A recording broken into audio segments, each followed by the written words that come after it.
Hello, this is Father Ken Lau, and welcome to the new episode of Nuggets for the Soul. We just celebrated Divine Mercy Sunday, and I read this post on Facebook posted by Ulap Raveri. He shared a beautiful story of Divine Mercy that I would like to share with you. Okay, and so he wrote, a relatively young priest is in a hospital visiting some of his parishioners. He is walking down the hallway, and a nun stops him and says, "Father, can you go into this room? There's a man on his deathbed. He's been here for days. We've asked priests to go in, but he chases everyone away.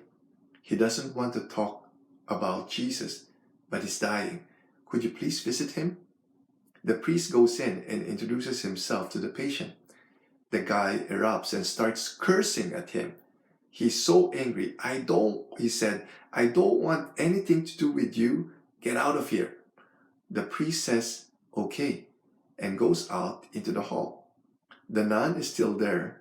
She says, "Could you go back in?" The priest replies, "He doesn't want anything I have to offer." The nun pleads, "Just give it another chance." The priest reluctantly re-enters the room. He said, "I'm not going to ask if you want to go to confession. I'm not going to ask if you want Holy Communion. But is it okay if I just sit here next to your bed and pray the chaplet of the Divine Mercy?" The old man replies, "I don't care. Do whatever you want."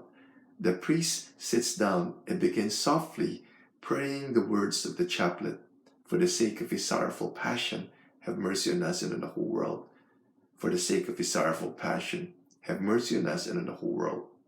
Suddenly, the man bursts out, "Stop it." Startled, the priest looks up and asks, "Why?"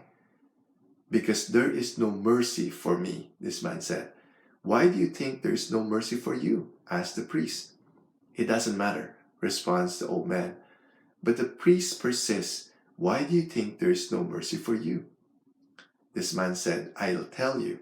25 years ago, I was working for the railroad. My job was to lower the crossing guard arm when a train would come to prevent cars from going on the tracks. But one night, I was drunk. I didn't lower the crossing guard arm, and a couple and their 3 young children were on the tracks as the train came, and they were all instantly killed. That was my fault, so there is no mercy for me. I failed. It is over." The priest just sits there, staring at the rosary in his hands. Finally, he asks, "Where was this?" The man tells him the name of the Polish town.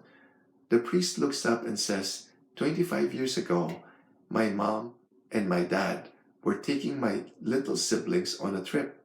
I couldn't go with them. They were driving through this small town. For some reason, the railroad crossing guard arm wasn't lowered. As they were crossing the tracks, a train came and killed them all. I lost my whole family that night." The priest gazes intently into the man's face and he says, "My brother, God forgives you. Not only that, I forgive you." The man realizes that God's mercy is for him. The priest asks, "Would you let me hear your confession and give you the Eucharist?" The man makes his confession and receives Holy Communion. 2 days later, he dies. Mercy wins. His failure is not final. The story goes on. It's kind of cool. After giving the man communion, the priest goes into the hallway in search of the nun. He can't find her. The administration tells him, "We don't employ any nuns at this hospital." For years, the priest does not know who this nun is. Eventually, he goes to the town of Vilnius, which is where Saint Faustina lived. He goes to the convent to say Mass for the nuns there. He sees a painting on the wall of Saint Faustina, and he says, "I've met that nun a couple of years ago." "No, Father, you did not," replies one of the nuns. "She's been dead since 1938. The priest then realizes it was Sister Faustina who told him to go into the patient's room, told him to go back again into that room.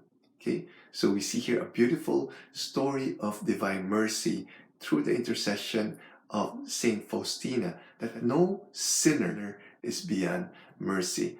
Let's continue to pray for those who are having a hard time believing that God could forgive their sins. God bless. Be a living saint. Jesus, Mary, Joseph, we trust in you.